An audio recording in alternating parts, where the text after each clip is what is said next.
கோவில் கொண்டுள்ள சகல தெய்வங்களும் தேவர்களும் தேவதைகளும் நமக எங்கள் குடும்பத்தை சார்ந்த அனைவர்களுக்கும் எந்தவித பில்லி சூரியன் போன்ற சகலவித ஆவிசார தோஷங்கள் இருந்தாலும் நீங்க பெற்று நவகிரகத்தால் ஏற்படும் சகலவித தடைகளும் பிரச்சனைகளும் தோஷங்களும் தீர்ந்து ஓம் நம சிவாய.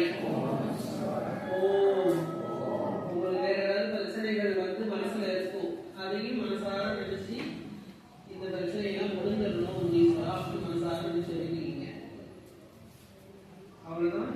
பூர்ணாவதி ஆகும் போது மனசார உங்க வேண்டுதல்கள் எல்லாத்தையும் முனீஸ்வரன்கிட்டையும் அம்மன் கிட்ட எல்லாம் நினைச்சு முழு மனசா நம்புங்க.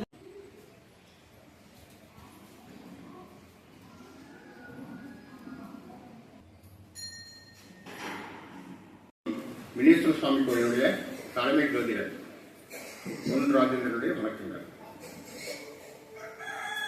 அமாவாசை பௌர்ணமி தினங்கள் கூட எடுக்க சொல்றதுடைய நோக்கமே என்னன்னா, நாம் தெரிந்து தெரியாம செய்த பாவம், அதுபோல முன்னோர்கள் செய்த பாவம், ஊழ்வினை உங்க கையால எடுத்து பண்ணும்போது அதனால் ஏற்பட இருக்கிற பாதிப்பு குறையும். நம்ம செஞ்ச பாவமும் ஊழ்வினையும் கரையும். அதுக்காக தான் பால்குடம் எடுக்க சொல்றது. அதனுடைய நோக்கம் எதுக்குன்னு சொன்னா, அன்னைக்கு வந்து இறைசக்தி அதிகமா இருக்கும். பஞ்சபூத சக்தி, நீர், நெருப்பு, காற்று, ஆகாயம், பூமி அனைத்துக்கும் வந்து அதிகப்படியான சக்திகள் உண்டு.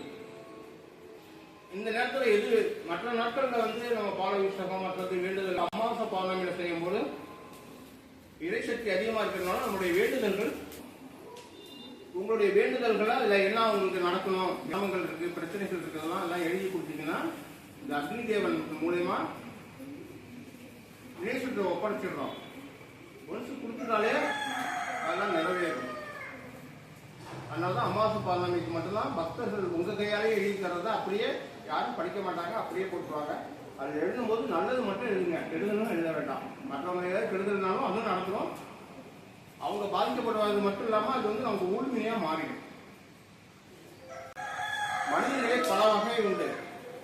பஞ்சபூத சக்தி இருக்கு. உடம்பே பஞ்சபூதங்களால் ஆனதுதான். என்ன சூழல் ஏற்படும்னா, பன்முகம் கொண்டவர்கள் நம்ம. இப்ப குடும்பத்துல ஒரு மாதிரியா இருப்போம், வெளியில ஒரு மாதிரியா இருப்போம். நமக்குள்ள சாக்கடை தும்பி எல்லாமே நம்ம மனசுல ஓடிட்டு இருக்கோம். ஏன்னா அந்த பஞ்சபூதங்கள் நம்ம ஒரு வேலையை செய்யக்கூடாது தவறுன்னு முடிவு பண்ணிடுவோம். ஆனா முடிவு பண்ணதுக்கு பிறகு சில நாளைக்கு பிறகு மீண்டும் அதே தப்பை செய்யறதுக்கான மனசுக்கிட்டே இருக்கும். நம்மளை வந்து நேர்மையான பாதையில கொண்டு போவாரு. மனசுக்கு வந்து நல்ல செயல் கெட்ட செயலுங்கிறது பாகுபாடு பண்ணி பார்க்க தெரியாது. ஒருத்தன் குளிக்கலனாக்குள்ள அவனை அடிக்கணும்னு சொன்னா ரூட்டு போட்டு கொடுத்துருவான். அவன் எங்க வருவான், எப்போ போவான், அவனை திட்டணுமா அடிக்கணுமா ரூட்டு போட்டு கொடுத்துருவான். யாரையும் உதவி பண்ணணும்னு சொன்னா கூட அவங்க இப்படி கஷ்டப்படுறாங்க, அந்த அந்த செயலுக்கு உதவி பண்ணலாம், படிக்கிறதுக்கு உதவி பண்ணலாம், சாப்பாடு இல்லாமல் கஷ்டப்படுறாங்க, அவங்களுக்கு உதவி பண்ணலாம்னு சொல்லி கொடுக்கும். மனசுல எது போட்டாலும் அதுக்கு ஏதுவான சூழ்நிலை உருவாக்கி கொடுக்கும். அதுதான் எண்ணம்னு சொல்றது. பெரிய சாமியார்களெல்லாம் போய் வாழ்த்து வாங்கிட முடியாது. எண்ணம் போல் வாழ்க்கைன்னு வாங்கிடுவாங்க. நல்ல எண்ணம் இருந்தா நல்லது நடக்கும், கெட்ட எண்ணம் நடந்ததுன்னா கெட்டதுதான் நடக்கும். அப்ப எண்ணம் தான் நம்மளுடைய செயலா, நம்ம எண்ணம் என்ன இருக்கோ அதுதான் வார்த்தையா வரும். வார்த்தை தான் நம்மளுடைய செயலை ஒட்டி இருக்கும். செயல் தான் நம்மளுடைய பண்பாடு வாழ்க்கையை உருவாக்கி கொடுக்கும்.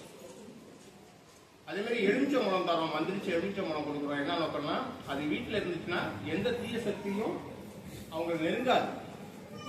ஆத்மா நிறைய இந்த இறந்து போன ஆத்மாக்கள் மற்ற தீய சக்திகள் கண் திருஷ்டி ஓமன் எதுவுமே உங்களை வந்து நெருங்காது. அது